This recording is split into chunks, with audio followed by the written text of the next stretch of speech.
Tov. Alors le cours est dédié Leilou Nishmat, Eliaou Lucien, Ben Hanina, Hanina, le grand-père de Rudy. le grand-père d'Ori. Voilà. Ben voilà, comme ça c'est dédié. Tov, Erev Tov les Koulam. Je m'excuse encore une fois pour la voix. Le Masgan a eu raison de moi. Ou alors Akadosh Baruch Hu. Voilà. Quoi qu'il en soit, on va essayer ensemble de travailler ce soir sur, comment dire, la fête à qui on ne lui fait pas sa fête. La fête de qui on parle jamais. Eh oui, il y a plein de cours sur Rosh Hashanah, il y a plein de cours sur Yom Kippour, mais vu qu'entre Kippour et Sukkot, c'est les vacances, personne ne parle de Sukkot. Parce qu'avant Kippour, tu es occupé de Kippour, puis après...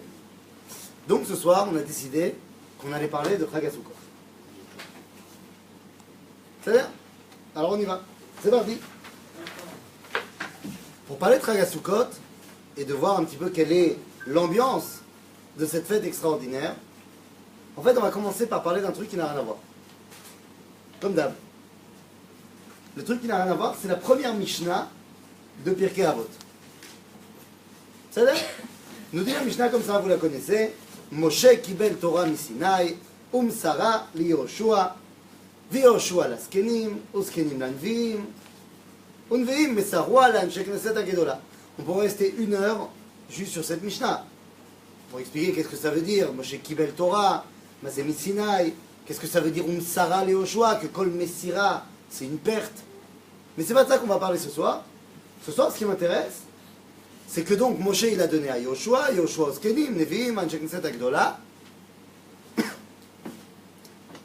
ואנשי כנסת הגדולה, on nous dit, והם אמרו 3 דברים. Et quoi, et avant, ils n'ont pas parlé? C'est-à-dire de Moshe jusqu'à Anshei Knesset Agdola, il s'en est passé un tout petit peu du temps. Personne n'a pensé qu'il fallait dire quelque chose. והם אמרו 3 דברים.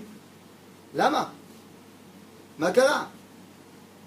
Eh bien, il faut comprendre que c'est la même introduction qu'on avait fait à notre cours du livre de Bereshit. Au moment d'un Anshei Knesset Agdola, il se passe un truc. Le monde change. Puisque c'est le moment de la fin de la prophétie. Et donc, les choses qui étaient évidentes avant, il faut maintenant les transcrire. J'ai pas besoin qu'on m'explique qu'il y a eu la création du monde. Lorsque celui qui a créé le monde parle. C'est-à-dire, il est là, je le ressens. J'ai pas besoin non plus d'avoir beaucoup de gens qui vont transmettre le dévoilement de Dieu une fois qu'il n'est plus là, puisque tout simplement, il parle par l'intermédiaire des prophètes. Mais à partir du moment où Dieu il n'est plus là, entre guillemets, parce qu'il ne se dévoile plus, et qu'il n'y a plus les prophètes, alors, Anshei Knesset Agdola nous disent Ve'em amru 3 dvarim. Et qu'est-ce qu'ils ont dit? Aleph, et vous metunim badin. Ça veut dire quoi? Qu'est-ce que ça veut dire? Et vous metunim badin? Soyez. Non, pas prudent. Pondéré. Voilà, pondéré. Mais attends, je comprends pas. Alors, c'est plus du din. Comment ça s'appelle ce que tu mets pour atténuer le din?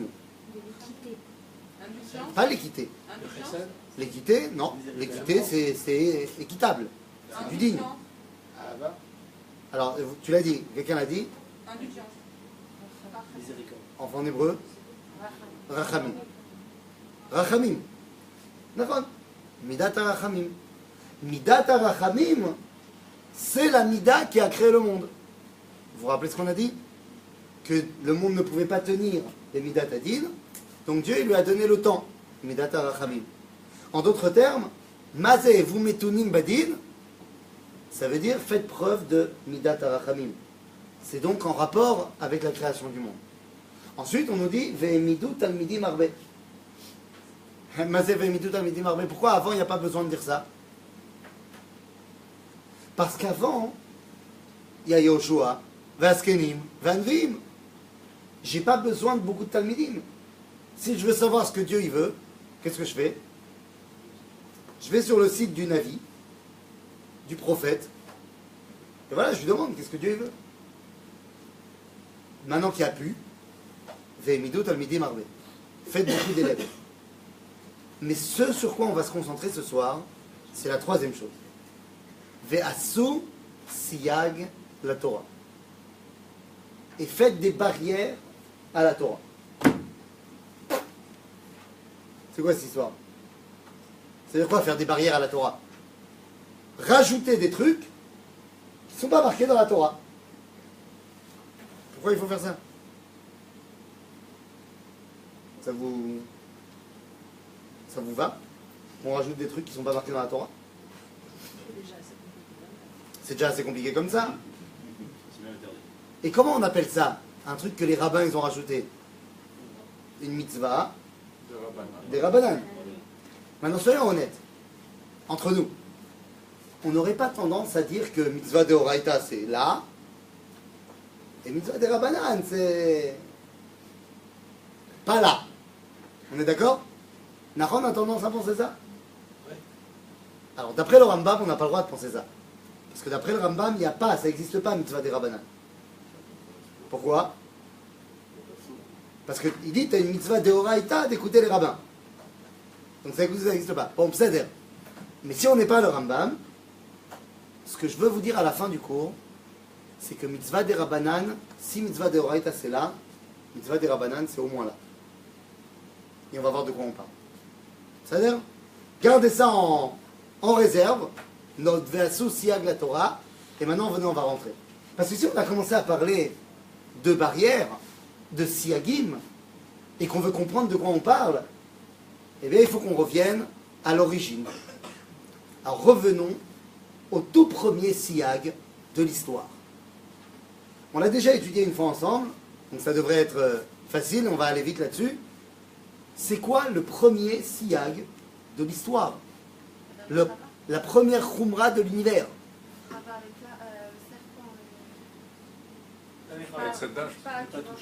Il a fait.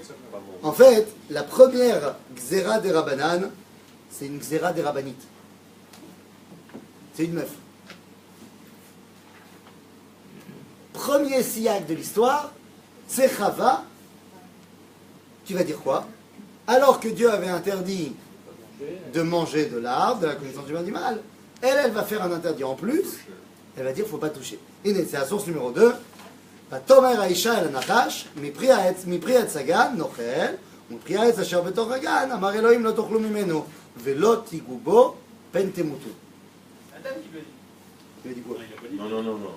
C'est Adam qui a dit quoi? Inventé, c'est Adam qui le dit. Ah, tu dis, elle ne peut pas l'avoir inventé. Forcément, c'est Adam qui lui a dit. Ça veut dire, voilà, elle ne peut pas réfléchir toute seule, c'est pas possible. C'est dur. Mais c'est pas elle qui a reçu l'interdit, donc il y a l'explication qui dit que lui il a reçu l'interdit et qui lui a mis un siyag, il s'est dit si ça se trouve elle va fauter, donc je vais lui rajouter une barrière Regarde. en plus. Et voilà. Je pensais pas que toi t'allais prendre sa défense. Mais Besséder, regarde, j'ai plusieurs couchiottes par rapport à ça. Primo, pourquoi alors Adam il le dit pas? Deuxième, Il y a une phrase qui dit que Adam dit à Chava ne fais pas Non. ça. Alors on ne sait pas ce qu'il lui a dit. Nachon. La Torah le mentionne. Pourquoi la Torah ne le mentionne pas? C'est-à-dire, peut-être que c'est vrai. Peut-être que Adam lui a dit. Mais si Adam lui a dit, pourquoi la Torah elle a décidé que ça soit dans sa bouche à elle? Il y a aussi une volonté là-bas. C'est-à-dire que la Torah elle veut que tu saches que c'est elle qui l'a dit. Et pourquoi ça ne me dérange absolument pas? Pas parce que je suis féministe, mais parce qu'on a déjà vu dans toute la Torah que quand il s'agit de comprendre des choses profondes, les femmes elles le comprennent beaucoup mieux que les garçons. Voilà. La marloquette entre Abraham et Sarah, qu'est-ce qu'il dit Dieu? Shema Bekola. Shema Bekola. Qui c'est qui a chopé le truc entre Yitzhak et Rivka par rapport à Yaakov et Esav? Ben, c'est Rivka. Qui c'est qui a raison entre Yaakov et Rachel et Léa sur la relation qu'elle doit avoir avec Lavan? C'est Rachel et Léa. Qui c'est qui va réussir à remettre Amram et Yochevet ensemble? C'est Myriam. Kitsour. Je n'ai pas besoin de te donner d'autres exemples. Donc le coup du... Bon, il y a forcément Adam qui lui a dit quelque chose.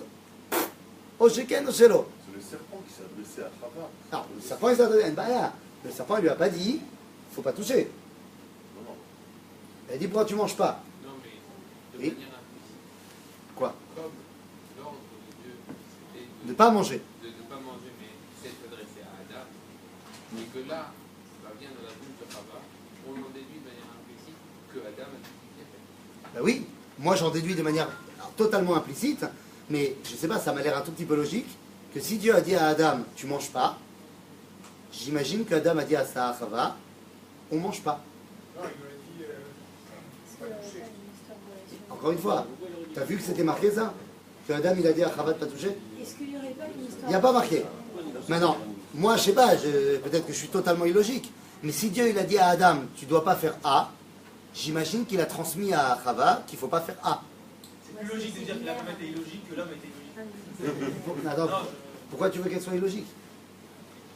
Il a rajouté un interdit là. C'est pas, alors, le fait de rajouter un truc, c'est pas encore illogique. 2 secondes.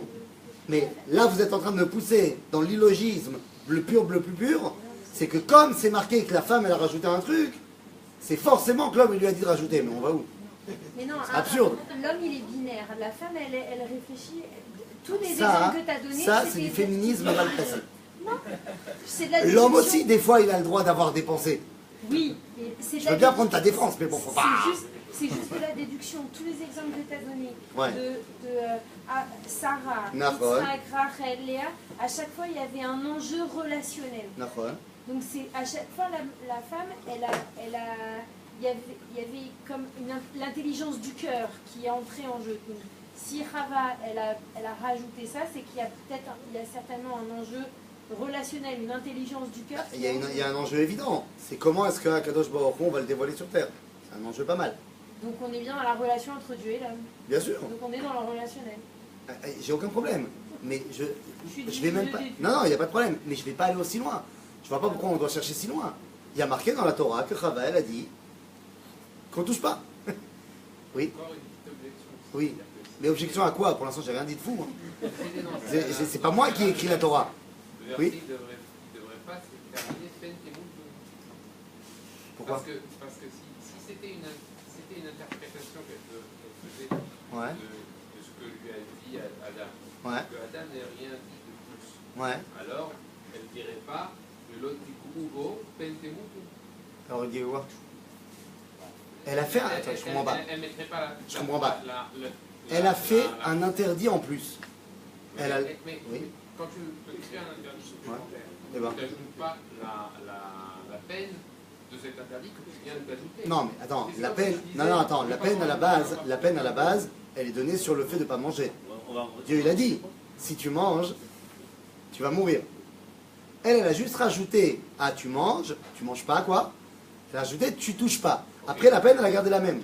Mais, Rabotai, c'est pas le sujet, on peut débattre de ça, hein. Mais ça ne m'intéresse pas de savoir pourquoi est-ce qu'elle a dit cette peine ou pas cette peine-là. Au final, ils ont mangé et ils sont morts. C'est-à-dire, moi, ce qui m'intéresse, c'est de savoir pourquoi. Alors, tu veux dire que ce soit Adam, il y a là. Que ce soit Adam. C'est pas le sujet ce soir. Je pense pas que c'est Adam. Mais, d'ailleurs, Léa là. Soyez contents les machismes. C'est Adam. Soyez contents les féministes. C'est Chava, il n'y a pas de problème. Quoi qu'il en soit, quelqu'un a balancé l'interdit. Il ne faut pas toucher. Il a eu tort. Il a eu tort, je ne sais pas. Je ne crois pas d'ailleurs. Je ne crois pas du tout qu'il ait eu tort. Je crois que de là, on apprend toutes les xérotes des Rabbanan. Et j'ai dit, elles sont là par rapport aux mitzvot de Horaïta. On va essayer de comprendre pourquoi. Mais Chava a eu totalement raison. Pourquoi elle a eu raison? Pourquoi elle a décidé de faire cet interdit-là? Elle aurait pu dire, parce que si l'objectif, c'est de faire en sorte qu'on ne mange pas, elle aurait pu dire, voilà, je fais une xéra, que je mets des barrières sur 6 km de diamètre, qu'on ne s'approche pas de l'arbre. Mais non, elle a dit, il ne faut pas te toucher. Quel rapport? Rabotai, tout ça dépend de quel était cet arbre. Et quand on l'a étudié ensemble, on a vu, effectivement, pourquoi Chava a fait cet interdit-là, la source numéro 3, tout simplement parce que c'était de quel fruit qu'il s'agissait? C'était, alors pas le blé, pas la vigne et pas la figue, c'est des avis qui sont mentionnés dans le Talmud, mais effectivement, l'avis numéro 1, c'est le hétrog. Ah, on commence à voir le lien avec Sukkot. C'est un hétrog.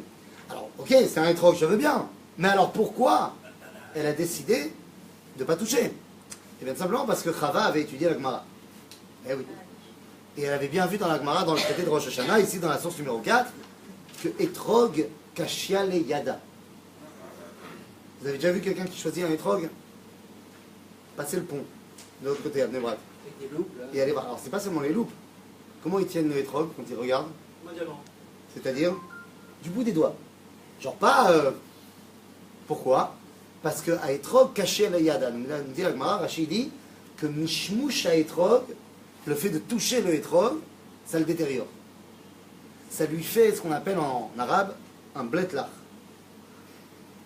C'est quoi ça? C'est les petits points blancs. Et si t'en fais trop, comment tu dis ça? Si t'en fais trop, si on a trop, le Etrog il est pas saoul. Donc il ne faut pas le toucher. Très très peu. Et donc Chava elle me dit comme ça. Puisque j'ai pas le droit de manger, j'ai pas le droit de le toucher. Parce que si je le touche, il sera pas saoul. Mais attends, on s'en fiche si t'as pas le droit d'utiliser.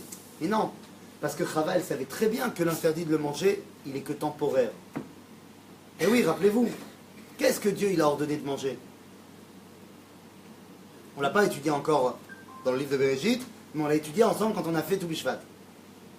Qu'est-ce qu'il avait obligé de manger?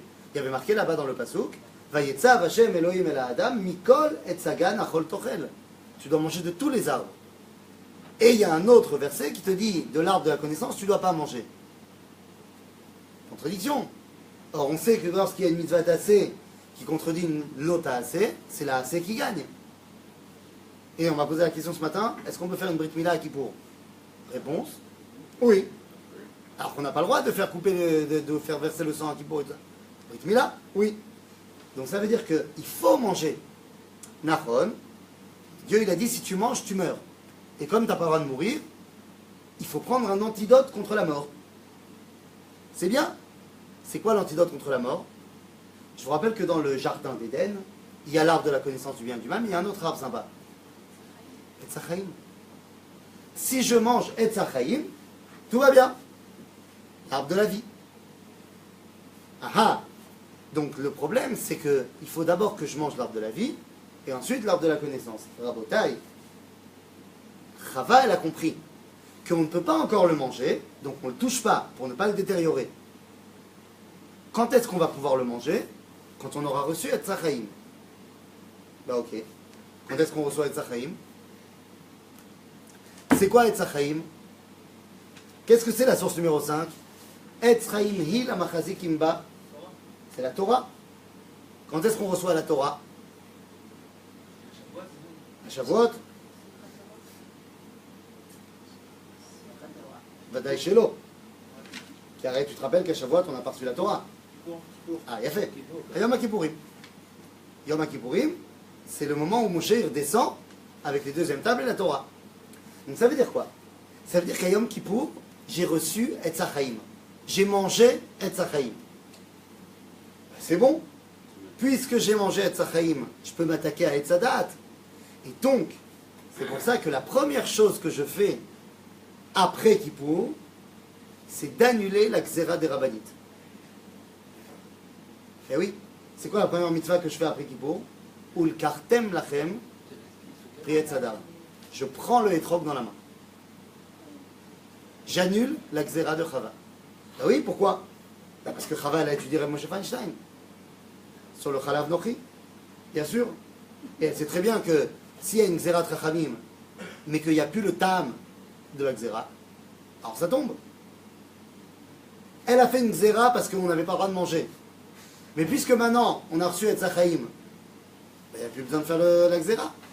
Donc j'enlève. Et c'est parti. À Sukkot, je vais donc pouvoir commencer à utiliser mon hétrog. Ah, je ne le mange pas tout de suite. Lama, parce que Omnam, certes, j'ai reçu la Torah, mais je ne l'ai pas encore intégrée. Et c'est pour ça qu'ici, dans la source numéro 6, la Gemara me dit que Rabbi Akiva, lui, il a mangé son hétrog à Tou Bishvat.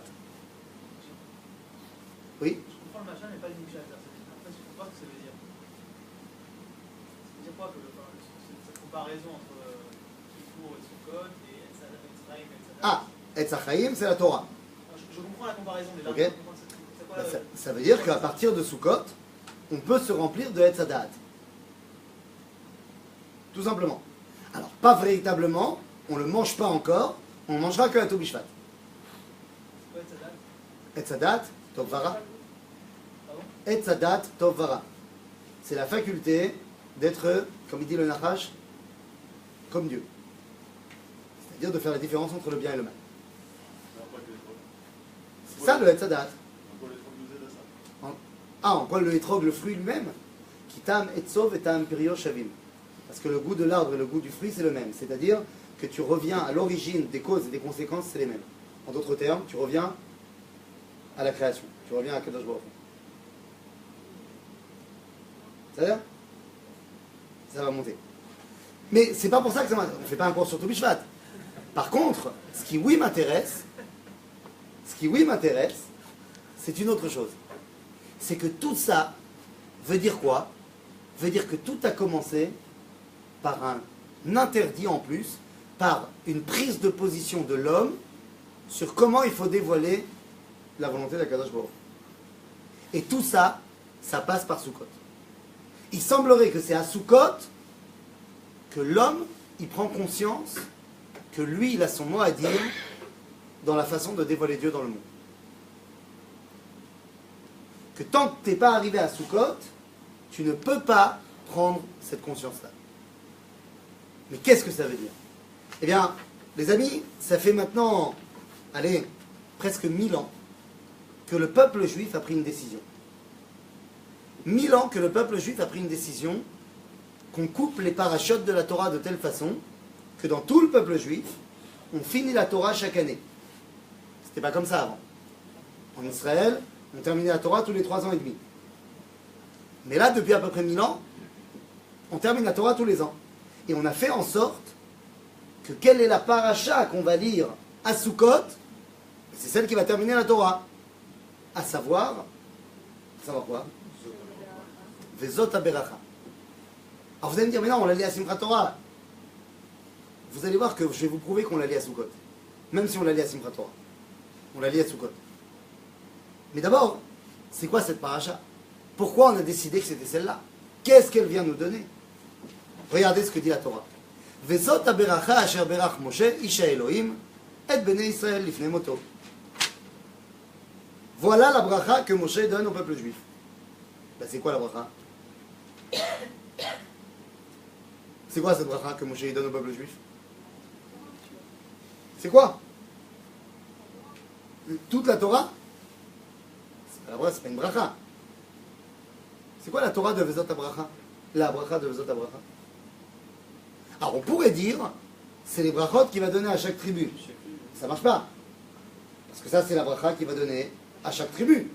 C'est pas la bracha qu'il donne au Bnei Israël. Alors la Torah, c'est pas une bracha. Alors c'est quoi?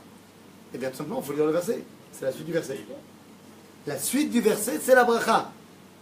Regardez le verset. Vezot HaBeracha asher berach Moshe isha Elohim et bnei Israël lifnei moto. Vayomar. Deux points, ouvrez les guillemets. Adonai misinaï ba, vezarach miseir lamo, ofia mi'ar paran, ve'ata mirevot kodesh. Qu'est-ce que ça veut dire? On l'a dit ensemble. Ça veut dire que la Torah, elle a été donnée en 4 langues. Hachem misinaï ba, nous dit le Sifri. Je vous ai amené ici juste derrière. Non, je ne voulais pas amener, mais l'homme chané. Ah si, je voulais amener quand même. Dans la source numéro 9. Regardez, on saute 2 secondes à la source numéro 9. Shenigla Kadosh Baruch Hu liten Torah l'Israël, il l'a donné en 4 langues. Hachem misinaï ba, ça veut dire qu'il l'a donné en hébreu. Darash miseir lamo. Hein? Zara, c'est ça. Miseir lamo, c'est en latin. Seir, c'est la capitale de Esav. Esav, c'est Edom. Edom, c'est Roma. Le latin. Ofia me'ar paran, c'est en arabe. Ve'ata mirevot kodesh, c'est en araméen. En d'autres termes, Dieu a parlé en 4 langues lorsqu'il a donné la Torah. C'est ça la bracha? Non. Parce que ça, c'est pas pour nous. La Torah vient nous dire, regarde, même si Dieu il a donné la Torah en 4 langues, qui fait qu'il y a un message qui est pour Édom, il y a un message qui est pour les musulmans, et ainsi de suite, et ainsi de suite, sache que, à la suite du verset, je reprends la source numéro 7, Afrovev Amim, bien que Dieu il aime tous les peuples, Kol Kedoshav, Beyadecha.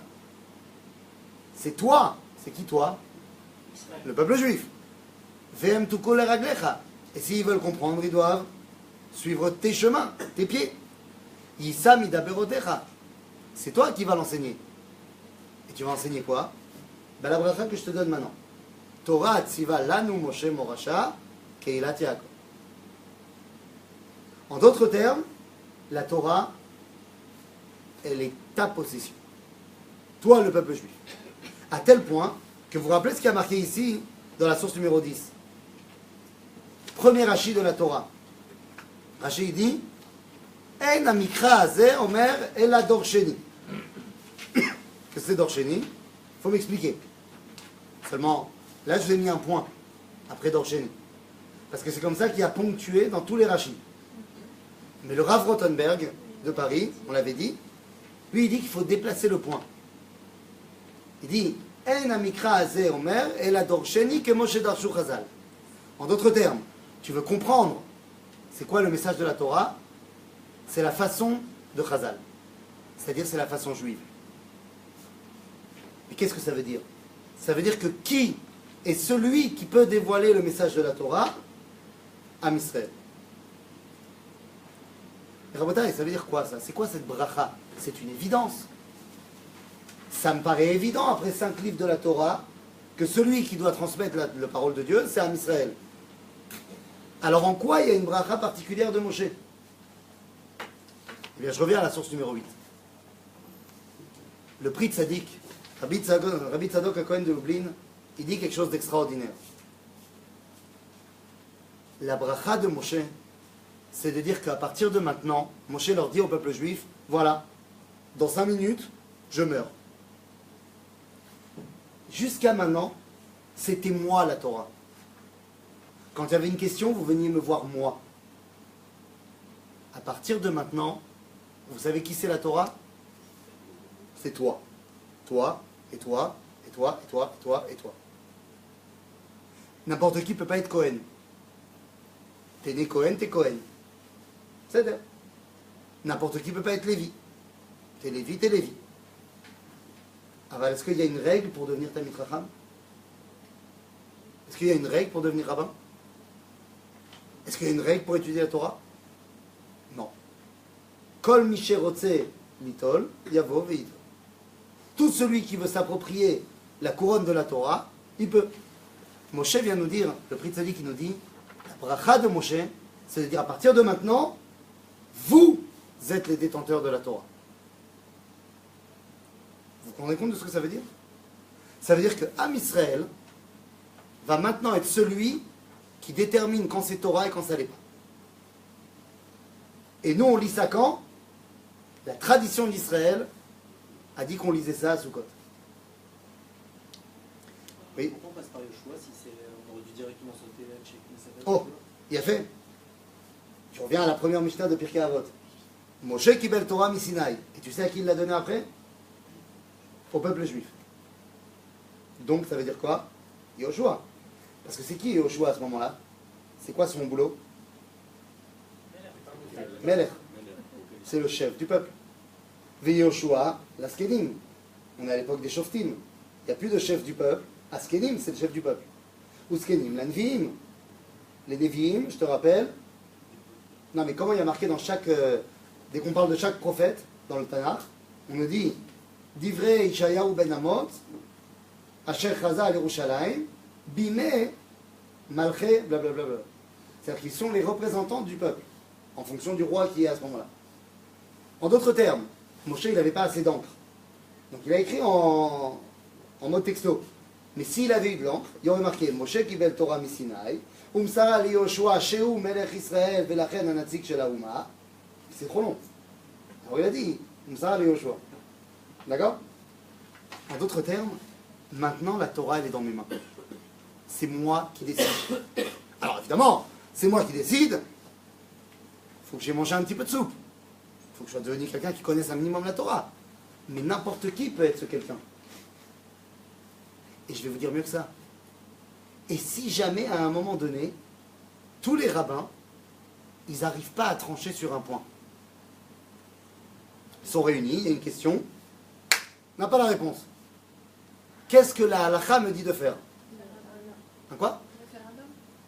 Non, pas faire un référendum, mieux que ça. Hein? J'ai pas compris. Teco dans la Gemara, non? Non, Teco dans la Gemara, c'est quand il n'y a plus de Sanhédrin. Par la majorité, non? Ouais, mais là, il n'y a pas. On n'a pas réussi. Ben, il y a eu des mecs qui ont voté blanc et tout, il y a égalité. Qu'est-ce qu'on fait? C'est pas qu'on demande pas à un enfant. Non, On regarde dehors. il y a fait. La halakha nous dit Poukrasé mayama davar. Sors et va voir ce que le peuple y fait. C'est ça la halakha.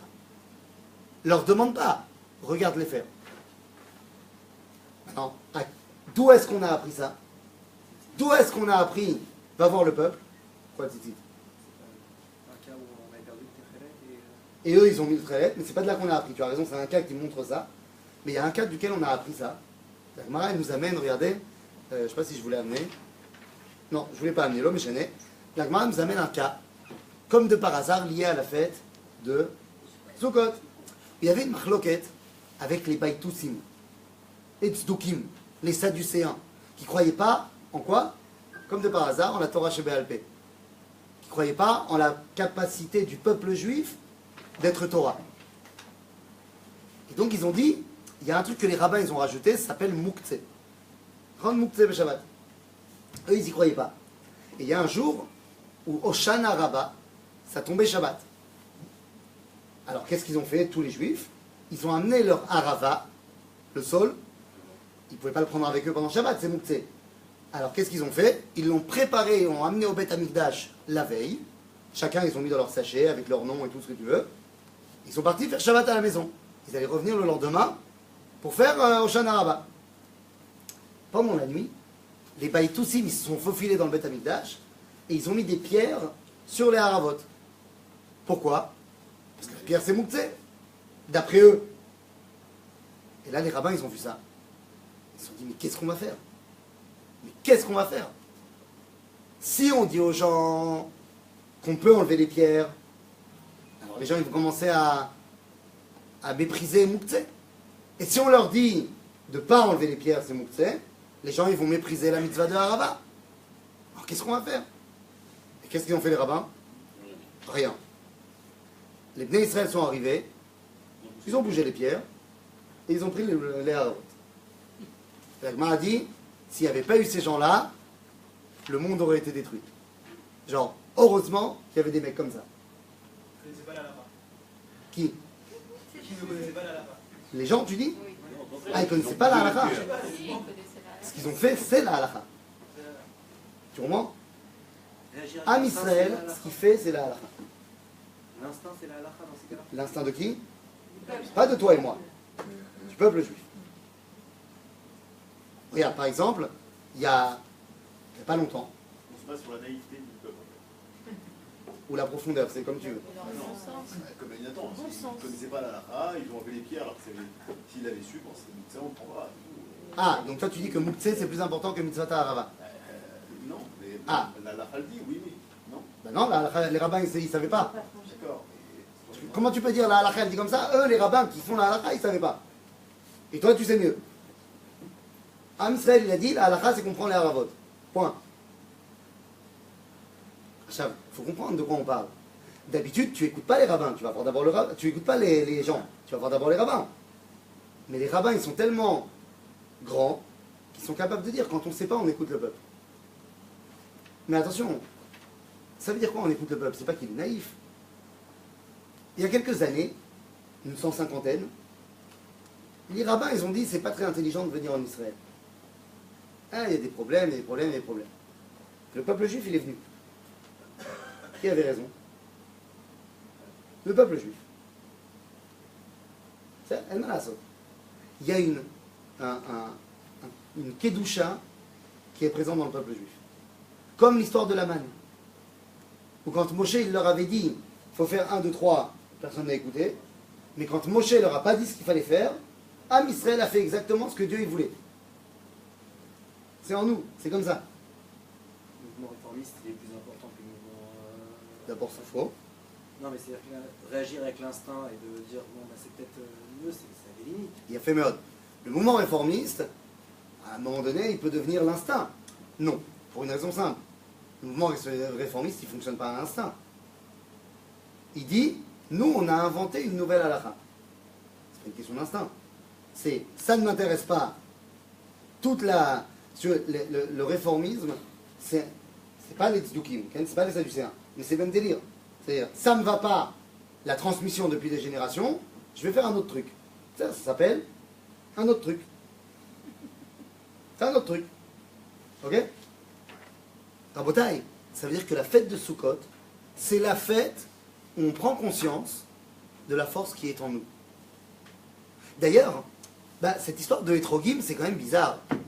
Je saute pour l'instant la source numéro 11. Mais cette histoire de Hétrogim, c'est quand même assez bizarre. Pourquoi? Parce que, il y a un truc que je ne comprends pas. Comment je sais, on n'arrête pas de parler du Hétrog depuis le début, mais comment je sais qu'il faut prendre un Hétrog à Sukkot? Donc il n'y a pas marqué qu'il faut prendre un Hétrog. Une orange? Seulement une orange, tu dis? C'est une page et demie de marloquette entre Rabbi Akiva et Rabbi Ishmael. Et ça passe pas que par l'orange. Et Rabbi Ishmael, il dit même que ça peut être le poivre. Le poivre? Ouais, le poivre. J'aurais bien aimé nous voir. C'est pour ça, finalement, il dit que c'est pas ça. C'est trop petit. Mais je comprends pas. Moi, il y a un truc, au final, après une page et demie de discussion, Rabbi Akiva, il tranche, il dit, c'est le hétrog.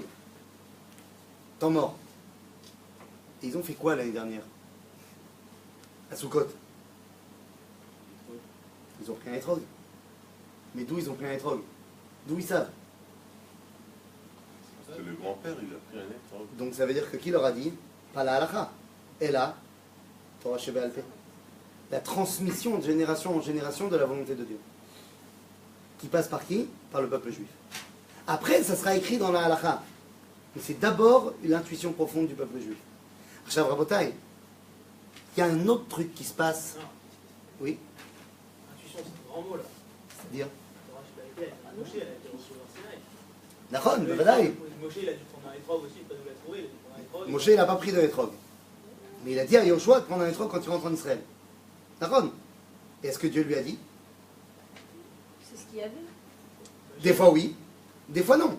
C'est là qu'il faut prendre la grande mesure de ce qui est mitzvah de Rabbanan ou mitzvah de Horaïta. Mitzvah de Horaïta, ça veut dire quoi? Non, c'est quoi de Horaïta? C'est quoi la définition? C'est dans la Torah. Complètement faux.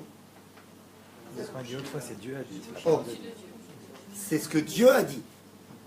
Mitzvah de Rabbanan, c'est ce que Rabbanan ont dit.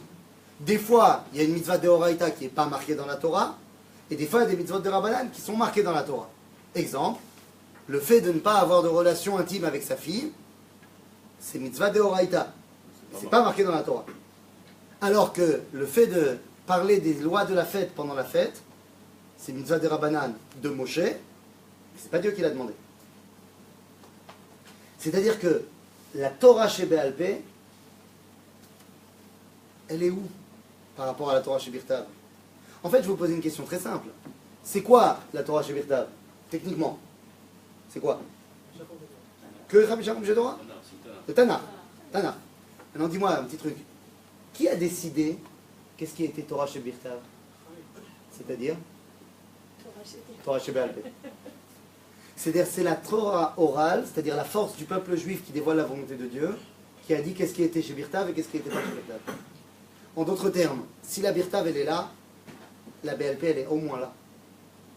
Cette force qui réside en nous, je dis bien en nous, parce qu'on n'est pas tous les rabbanim, mais chacun d'entre nous peut être les rabbanim, à condition qu'il se donne les moyens. Cette force qui réside en nous, c'est elle qui est la force directrice de la volonté de Dieu. Et quand est-ce qu'on la dévoile? À Sukkot. Par l'intermédiaire de ces Etrogim et par l'intermédiaire d'un autre truc. Eh oui. C'est quoi la mitzvah principale de Sukkot? Alors il y a la Souka, mais il y a un autre truc. La simcha de quoi? Pourquoi il y a une simcha? Bet HaShoeva.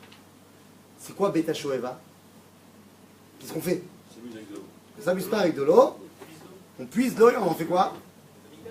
On l'amène au Beth Amikdash, on fait ce qu'on appelle Nissur Hamaim. C'est-à-dire qu'on sanctifie de l'eau qui va être la sanctification de toute l'eau de l'année. Ah ouais, pourquoi tu fais ça? Qui t'a dit qu'il fallait faire ça? Est-ce que ce serait par hasard marqué dans la Torah?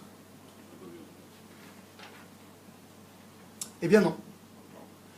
Dans la Torah, on te dit qu'il faut faire le Nissur Hayaim. Ça c'est vrai. On ne parle pas du Maïm. De l'eau.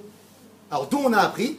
Eh bien regardez, dans la source numéro 12, on me dit Amrou kol michelora simchat betashoeva, lora simcha biyamav.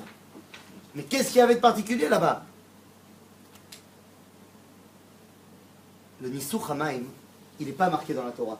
Dans la source numéro 14, on nous dit à Philou qu'on a appris d'une étude du Talmud, d'une Zerachava et d'une Misrak Milim, et avec des lettres, on a appris qu'il fallait faire Nissur Hamaim. En d'autres termes, Nissur Hamaim, c'est l'exemple même de Torah Sheba'al Peh. C'est pas marqué dans la Torah. Nous, on l'a appris, on l'a déduit. Mais attendez. Il y a même un cas, si on dit qu'on l'a déduit, ça veut dire que ceux qui ne croient pas à la Torah orale, c'est-à-dire à la force du peuple juif, ce qu'on a dit tout à l'heure, nos baïtoussim, t'es bien conscient que Nissur Hamaim, ils ne vont pas le faire. Et donc, la Gemara nous raconte, ici, je vous ai amené dans la Tosefta, dans la source numéro 15, Shekvar aya maaseh bebaïtoussi echad, shenisech al raglav. Il a pris de l'eau, il l'a balancé par terre. Genre, pour montrer, moi je ne fais pas comme vous. Qu'est-ce qu'ils ont fait les Juifs? Ah, ils étaient chauds. Je sais pas, ce jour-là, ils étaient chauds. Qu'est-ce qu'il dit? Ils ont chopé leur étrogim et ils l'ont lynché. À coups de étrogim. À tel point, nous dit la Tosefta, que le coin du Misbéach, il a été cassé. Des témanim. Alors c'était des étrogim témanim, c'est sûr. C'était des violents, les mecs. Mais attendez. Le Nissur Hamaim, le fait de sanctifier l'eau, pourquoi c'est tellement important? Est-ce que vous vous rappelez un moment où on a eu un problème avec de l'eau? Alors Moshe il a frappé, tu le gardes ça. Dans 2 secondes, on en parlera. Le puits de Myriam, c'est pas un problème. Ah, tu dis quand il n'y en avait plus. Ouais, moi je veux remonter bien avant. Attends, 2 secondes. Chazal, nos sages nous disent que En Maïm est là, Torah, on est, juste pour au cas où. Moi je sais pas, je me rappelle d'une histoire qu'on a étudiée ensemble, que le 2e jour de la création, il y avait de l'eau partout. Mais Dieu, qu'est-ce qu'il a fait? Il a séparé les eaux. Il y avait des eaux en haut et des eaux en bas. Si on a dit que En Maïm est la Torah, c'est quoi les eaux d'en haut? C'est Torah Shebirta, c'est-à-dire ce qui vient de lui. C'est quoi les eaux d'en bas? Torah Sheba'al Peh. Quand j'amène mon eau, que j'ai été puisée en bas, et que je l'amène sur le Misbéach, et qu'avec le feu du Misbéach, ça va monter, je suis en train de faire quoi? De réunir les 2 eaux. En d'autres termes, je suis en train de réunir le monde d'en haut et le monde d'en bas. Vous comprenez pourquoi la Gemara nous dit que celui qui n'a pas vu cette simcha-là, il n'a pas vu une vraie simcha? Parce qu'il n'y a pas de simcha lorsque le monde il est divisé.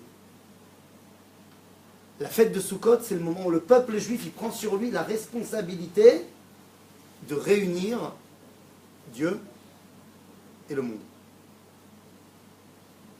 Et ça se passe quand ça? À Sukkot.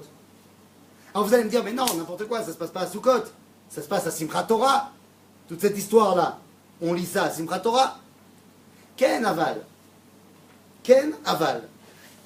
Pourquoi on a décidé il y a 1000 ans qu'on terminerait la Torah tous les ans à Simchat Torah? Vous savez pourquoi? Regardez ce que dit ici la source numéro 11, Rabbeinu Yitzhak Abravanel. Extraordinaire. Moi j'ai toujours pensé que Simchat Torah, c'est parce qu'on terminait le cycle. Pas du tout. C'est pas du tout pour ça qu'on fait Simchat Torah. Ou du moins, c'est pas pour ça qu'on a décidé de terminer le cycle. Il y avait Simchat Torah avant qu'on termine le cycle? Non. Ou peut-être. Mais je sais pas comment il le faisait. Regarde ce que dit le Abravanel. Ukvar Haïti Katuv. Chez Bechol Shana Veshana, il te raconte comment ça se passait à l'époque du Beth Amikdash. Que chaque année, à Cohen, ou à Shofet, ou à Navi, au Gdolador, un gros bonhomme. À la fête de Sukkot, pendant Chol HaMoed, il lisait une partie de la Torah pendant 6 ans. Et la 7e année, il lisait Devarim, mais qui lisait? Le roi. De quelle mitzvah on est en train de parler? Akel. C'est dans la Torah, on m'a juste dit que la 7e année, le roi, il lit Devarim. Après, il me dit, ouais, mais j'ai lu, qu'en fait, comment il faisait pendant les 6 ans avant l'année de la Shemitah? Eh bien, il préparait la lecture, et en fait, il terminait toute la Torah en fait en 7 ans. Il dit à Abrabanel, regardez, l'avant-dernière ligne. ומכאן נשאר המנהג בימינו שביום השמיני של חג האחרון נקראים יום שמחת תורה שבו ביום אנו משלימים את התורה עומד הגדול שבקהל ומסיים אותה לדמיון מעשה המלך בזמן העלה ההוא. Qu'est-ce que ça veut dire? Il nous dit à Abrabanel, vous savez ce que c'est Simchat Torah? Vous savez ce que c'est Khatan Torah qui termine la Torah? C'est le roi. Le mec que vous allez choisir dans votre communauté pour être Khatan Torah, c'est celui qui est là pour remplir le rôle du roi. En d'autres termes, qu'est-ce qu'on fait à Sukkot lorsqu'on termine la Torah?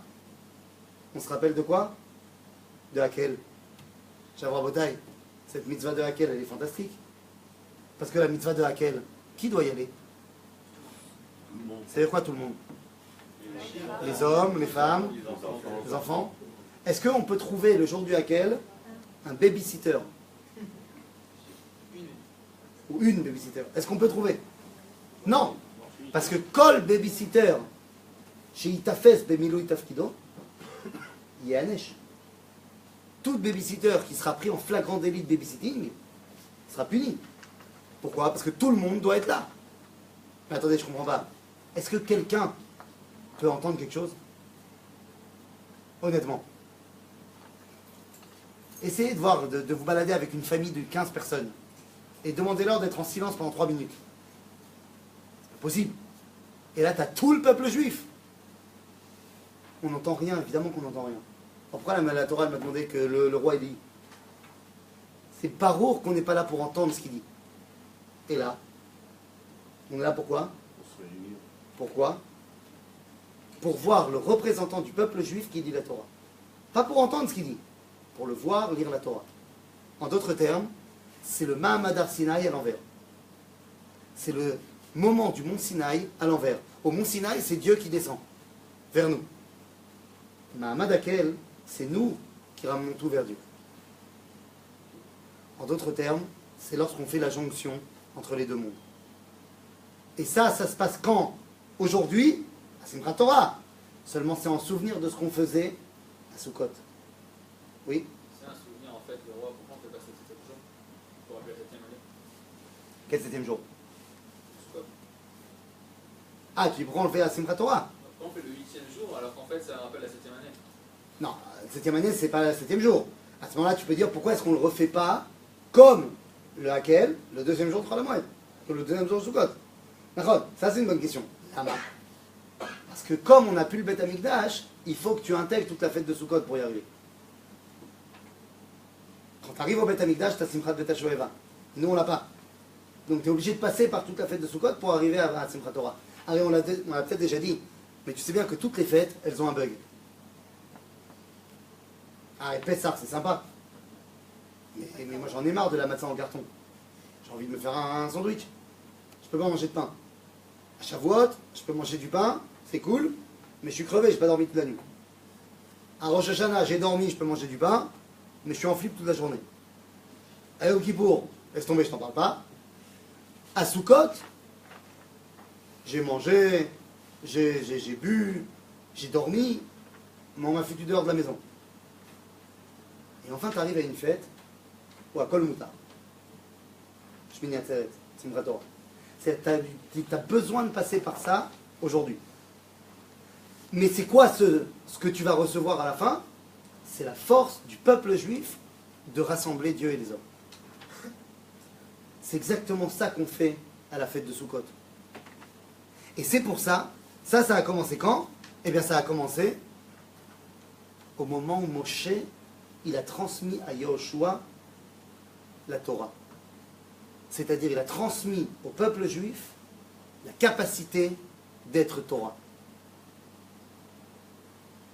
Et c'est pour ça que la Torah de Moshe, elle ne pouvait pas se terminer uniquement avec Moshe. Et oui, regardez la source numéro 20. Qu'est-ce qu'on va faire avec ce verset? Vayamot Sham Moshe Eved Hashem. Ça veut dire quoi en français? Comment on traduit? Moshe, le serviteur de Dieu, est mort là. Est mort. C'est quoi comme temps en français? C'est du passé. C'est du passé. Il est mort. C'est du passé. Pas il va mourir. Alors, question que pose la Gemara. Qui a écrit ça? Comme ça, Yoshua a la réponse. Ah, Rabbi Shimon Bar Yochai, il a un problème. Parce que si tu dis que c'est Moshe qui a écrit, c'est un mensonge. Parce que s'il est mort, il ne peut pas écrire. Je veux bien qu'il écrive, Moshe va mourir. Mais la névoie, elle ne peut pas écrire quelque chose de faux.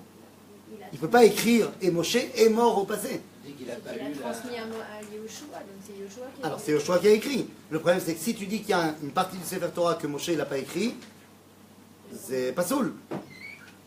Alors comment on fait? On dit qu'il a pas, que quand il avait écrit, il ne comprenait pas. Il ne comprenait pas. C'est vrai, jusque-là il comprenait, là il ne comprenait pas. Regardez ce que dit ici la source numéro 21, la Gemara. Rabbi Shimon Bar Yochai nous apprend que jusqu'à ces 8 derniers versets, comment ça marchait l'écriture? C'était une dictée. Dieu il parle, Moshe il répète, et ensuite il écrit. Seulement pour les 8 derniers versets, il y a marqué que Dieu il parle et que Moshe il écrit. C'est quoi l'étape qu'il n'y a pas? Moshe il répète pas. Et c'est pour ça que Rabbi Shimon il dit qu'il a écrit Beddema. Mazé Beddema. Alors on peut dire Beddima avec une larme. C'est pas vraiment une larme.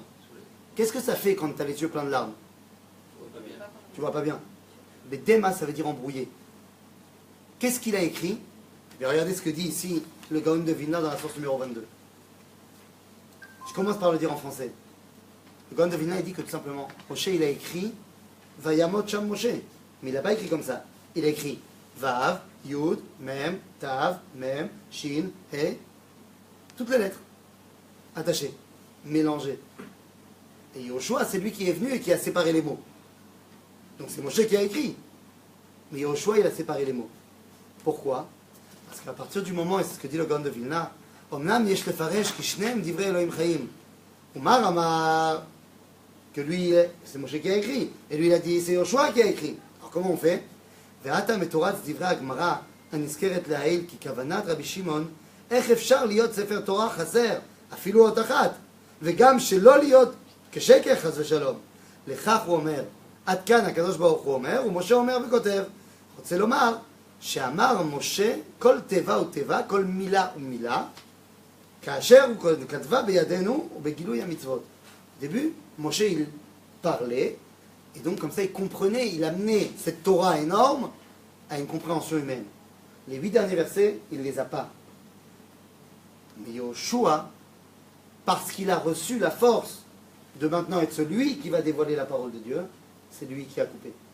En d'autres termes, au moment où on va lire la mort de Moshe, on prend conscience que maintenant c'est à nous de bosser. Et ça se passe quand? À Sukkot. À Sukkot, le peuple juif prend conscience que c'est entre ses mains de dévoiler Akadosh Baruch Hu dans le monde. Pas à Rosh Hashanah, pas à Yom Kippour, à Sukkot. Et c'est pour ça, et c'est par là qu'on va terminer, qu'à Sukkot, il y a peut-être un des minagim les plus déglingos de la terre. Déjà, inviter un non-juif à Sukkot au début, c'est chaud, parce qu'il va te voir avec tes trucs de jardinage dans la Sina, machin. Ça va déjà être compliqué. Mais invitez-le à Hoshana Rabbah. Même les juifs. Parce qu'à Hoshana Rabbah, les juifs, ils ont inventé un minag de malade. Un minag. Chavitat ha'aravot. Tu prends les haravot. Pas les arabines. Tu prends les haravot et tu les tapes par terre. Ah ouais, c'est normal, ça dérange personne. Moi, ça m'a toujours dérangé. Bon, c'est un business pour les enfants qui ont été achetés des haravotes et qui le revendent plus cher le soir, le matin. Ça, mais c'est quoi ce délire? Une explication incroyable du Ishbitzer, non, du rabbi de Rupshitz, c'est ça, Migdolah Chassidut, qui dit comme ça. Prends des haravotes. Pourquoi on ne prend pas le loulav, les trogs? Je sais pas, on pourrait mettre une cible au sol et on balance le hétrog dedans. Chas v'shalom. Il dit, on ne peut pas prendre ni le hétrog, ni le loulav, ni le hadas. Parce qu'il faut que ça représente le peuple juif. Et la seule chose qui représente le peuple juif, c'est la harava. Non, on m'a dit le hétrog, c'est le tzaddik. C'est celui qui a et la bonne odeur et le fruit. C'est-à-dire et la Torah et les mitzvot. Le loulav, il a que les mitzvot, il a le fruit. La hadas, il a que la Torah, il a l'odeur. Dit le rabbi de Rupshitz, ma piton. Si tu prends le hétrog, le loulav ou le hadas, tu pourrais dire que la kedusha du peuple juif, elle est là parce que lui, il a la Torah, lui, il a les mitzvot, lui, il a les deux. Tu t'es trompé. La kedusha du peuple juif, elle est intrinsèque au fait qu'il est le peuple juif. Et donc, où est-ce que tu vas pouvoir le dévoiler? D'Afka chez celui qui a rien.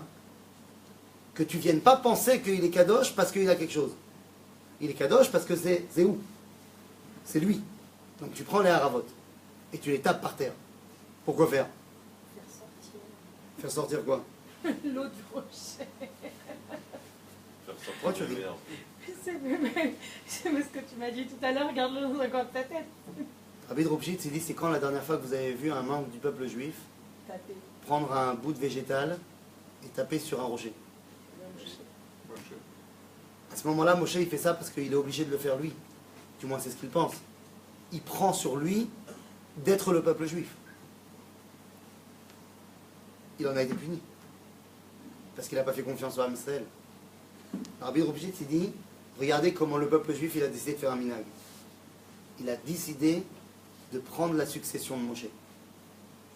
Quand on prend les haravot, on vient dire à Moshe Rabbeinu, regarde-nous, c'est bon.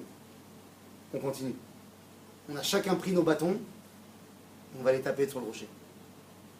En d'autres termes, c'est nous maintenant qui prenons la responsabilité de dévoiler Dieu dans le monde. C'est tout ça, la fête de Sukkot.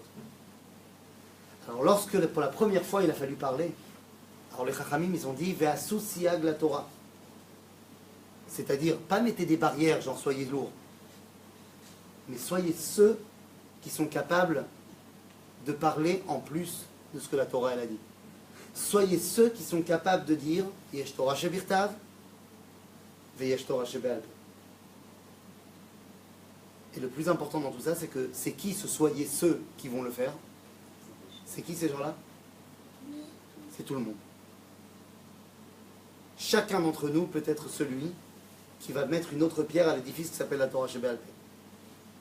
Et chacun d'entre nous le fait lorsqu'il prend ses haravot et qu'il frappe par terre. Parce que c'est un minag. Parce que c'est pas un truc que les rabbins ils ont décidé. Parce que c'est un truc que qui a décidé? Am Israël. Velachen, tout ça pour dire quoi? Tout ça pour dire que à la fête de Sukkot, on peut enfin remplir notre véritable rôle. D'être celui, cette identité qui va dévoiler Dieu dans le monde, et qui va rassembler le monde d'en haut, le monde d'en bas, Vayir Hakia, Shemavdil ben Maim le Maim. Il faut rappeler ce qu'on a dit le deuxième cours sur Bereshit. On a dit que Manitou nous avait expliqué que là où il y a marqué Yehi, c'est total.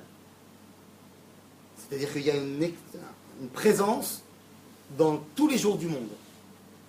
Vayehi, c'est lorsqu'il y a cette même présence, mais dans l'autre monde, c'est-à-dire le Olam Haba. Ben, rappelez-vous que Yehi Rakia Ya, il n'y a pas marqué Vayehi Rakia. Le rôle du peuple juif dans ce monde, c'est de réussir à annuler cette différence qu'il y a entre les eaux d'en haut et les eaux d'en bas. Et on fait ça chaque année à la fête de Sukkot. C'est Bezrat Hashem, cette année on y arrive, et qu'il n'y ait plus de différence entre en haut et en bas, qu'on puisse manger à pleines dents nos étrogim, et que ce soit cool. אז שיהיה לנו חג שמח. רק ברור.